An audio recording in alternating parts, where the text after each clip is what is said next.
Hello, everyone, and welcome back to an episode of COMMCast where, unlike the cable company, we actually work. I hope all of you are doing well today, and I'm proud to announce that we have a very special guest, Dr. Ryan Stouffer. So let's give it up to him, everybody.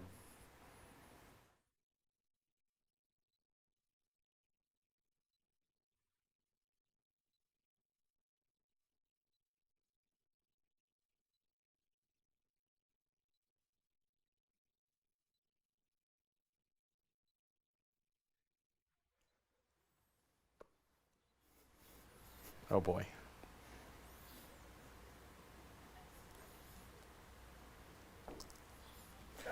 Hi, Dr. Stouffer. Hello. How are you doing today? I am doing wonderful. Apparently much better than the crew behind the scenes is I doing think at so the as moment. well. So I'm glad to have you here today. So I have a few questions to talk to you about. So I know you're a comm professor here, one of the best in my opinion, actually my personal favorite, not trying to get any brownie points. But I've always wanted to ask, what brought you into the field of teaching comm studies? That's a great question. And it's kind of a funny story here because like for years, all I wanted to do when I was young, I wanted to be a baseball player, right? I wanted to be a shortstop for the Detroit Tigers. That's all I wanted to do. Quickly learned I was not fast enough, nor talented enough, nor could I hit a curveball well enough to make it in baseball. So then my next dream was I wanted to be a producer for SportsCenter. That's what day one I declared undergrad comm studies, and that was my goal. I finished undergrad and I must have applied for 20 different jobs at ESPN, didn't hear a lick. Went to grad school here, and I had mentioned in a piece in grad school that, hey, you know, I'm kind of interested in teaching. It was my end of my first semester. I was 22 years old, and I wrote in this reflection, like, I'm kind of interested in teaching in the future and seeing what it's all about. Well, it turns out next semester, 2 full-time faculty were on sabbatical. One person was on medical leave, so they literally had no one to teach this intro to studio production course. And the person had read my thing, recommended me, and said, hey, do you want to teach a college course your second semester at grad school? I was like, all right, let's do it. And so they gave me a lovely mentor, Jerry Barnaby. I got a shout out to JB. And so I taught that. I was 22 years old. Half my students were older than me. I had no clue what I was doing. I was terrified.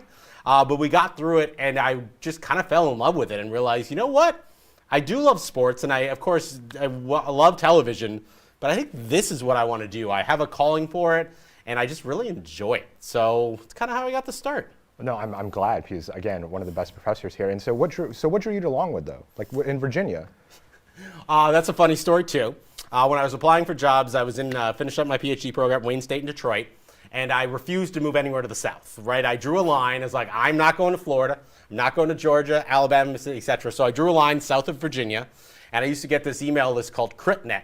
And so it would come in via email, and they had job openings. And I got an email one day, and it had 3 job openings at Longwood University in Farmville, Virginia.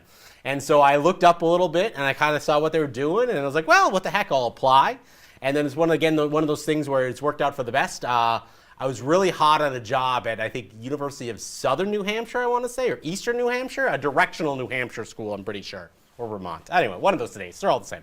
I kid. And so I was really hot on one of those jobs, and they actually wanted me to start in the middle of the academic year. And so I had done some interviews and was interested in it, and I couldn't start because I still had classes to finish up. So they said no. And so then the next place that showed any interest in me was Longwood University. It's funny, I told them I would come down and visit. I was like, I just have one request. Please don't fly me down on the Super Bowl weekend so I don't miss the Super Bowl. You want to know what day I came down to Farmville, Virginia? I'm going to guess on the Super Bowl. Super Bowl Sunday. And so I got to sit in the Longwood B&B by myself watching the Super Bowl that night. It was a terrible Super Bowl, so it kind of worked out in my favor. I didn't miss much. And I come down, and I got to know Professor Halliday, Dr. Johnson, Dr. Tracy. And I think that was the end of the people you know that were here at the moment. And I was really impressed. And then this space actually we're in was nothing. It was a blank canvas. And I was actually really excited about that because I knew it was coming. I knew there was money. And then I knew since at that point that it wasn't done that I could get my stamp on it and try to make it the best space that I felt contribute to kind of that design of the space. Yeah. So how did like growing digital media and like this space was nothing before and it grew, like what was that process like of seeing this field of digital media just grow as you've been here? A couple levels. I think on just the way the media has changed since I got here. It's almost been a decade now. It's kind of crazy. I mean, you recall the other day we had a guest speaker in class who said she was a mass media graduate. I came up here, we were still using that term. It's like, what is mass anymore, right? Does that really work? And so definitely acknowledging the field's changed and just seeing how everything's changed, how a television studio, it's kind of a weird concept in this day and age, right? We don't use it quite, and I don't think we think of it like that anymore. So I think just the entire media world has changed in the last decade. And then here, one thing I think that our students has done is, and Professor Hallix's background makes sense, a lot of the students when I showed up wanted to be journalists. And that's not the case anymore. And I don't think it's a better or worse thing. I mean, it's just kind of what it is. And so I think the program's really changed to allow content creators, to allow journalists, of course, still, but honestly, people who want to go into public relations to it makes a lot of sense here. So I think we've seen the field as a whole change, and then our program just really adapt to try to be more versatile, realizing if you can tell a story, you could tell that from an organization's point of view, a journalistic point of view, a content creator point of view. If you have those fundamentals of storytelling, the world's really limitless in terms of what you can do. Yeah, that's crazy from someone who's just been here, who's just seen it grow. But my question is also, so we know you're a professor, but we know that teachers have lives, professors have, but you garden.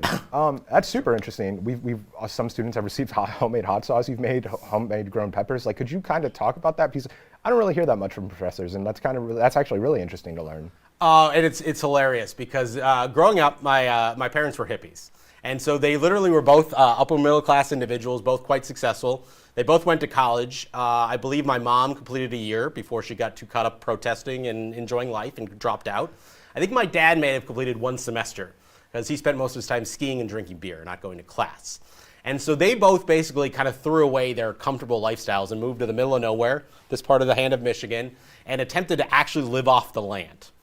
That did not go so well. They quickly realized gardening, because neither of them had any idea about gardening. They quickly realized. So, as grew up, got a little more comfortable here, but they always gardened when I was a kid.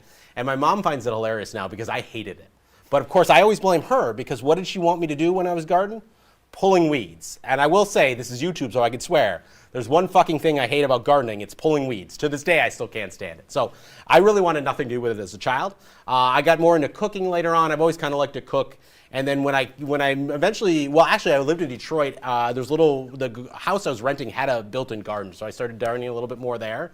And then when I got here, I realized there's no Whole Foods, there's no fresh vegetables, there's not much unless you want to eat Walmart and Food Line every day. Yeah. So I started growing things, and remarkably in Virginia, when it's 100 degrees, as long as you water things, it's remarkably easy to grow things. And so once started as one little garden, expanded to 2, then 3, then 4, then 5, and now 6, really 7. And so I've just kind of kept growing into it and getting more into it. It keeps me out of trouble too. Yeah, no, that's interesting. So I have some fast questions for you. Okay. So first off, favorite Longwood tradition? Longwood tradition. I can't say one I created myself. Go ahead. Well, I'm very partial to the Longwood Media Showcase. That was my brainchild, and so I do love that one. Especially, it's fun for the digital media folks. I'm not going to give you one answer. Remember, I told you I was hostile talent. 2, I also am really a fan of the senior party. That's come up a few times, right? Because it's really awesome for you all. But I do have one. I lied.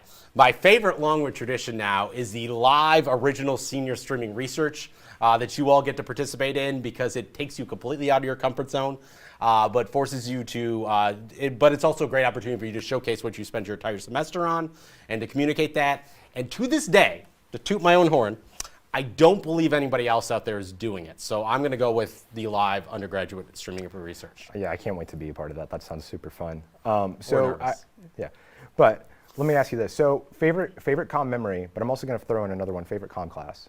Favorite comm memory. Ooh, that is a tough one. Oh, I'll have to give my shout out to my boy TJ Wangert. There was a fundraiser a few years ago. It's probably his favorite memory more than mine. And we had a mini basketball game, like it was a little ball. It was on a 6-foot hoop. And he literally crossed me over so bad and dunked it. And then the Longwood PR happened to just be there at the moment. And so what's in the video? Me in khakis, mind you, khakis and dress shoes, getting crossed over and dunked on by like sophomore TJ. So it's probably his favorite memory, but I kind of enjoy it here too. Favorite comm class, I should say storytelling because it was my baby here. I did create the class as a grad student, but honestly, it's communication research. It's COMM 460. And not to disparage any of my colleagues here, but research can be complicated. And honestly, I think it's what I do best is taking things that are complicated and breaking them down and showing students like yourself, soon to be, why these skills are valuable even if you don't want to go to grad school. Because you used to hear all the time, you still hear occasionally, I'm not going to grad school. Why do I need to learn to do research? I think I can make a pretty compelling case of why you do when you go to buy that next pair of Air Jordans or that next laptop or that next video game, of why you're going to use those research skills in that decision-making process. Yeah, and I can't wait to find out next semester. I want to thank you again for having us today, or actually you being here today. Sorry, I got tongue-tied. But I want to thank all of you watching. Thank you for tuning into COMMCast, and we'll see you all next time. Bye.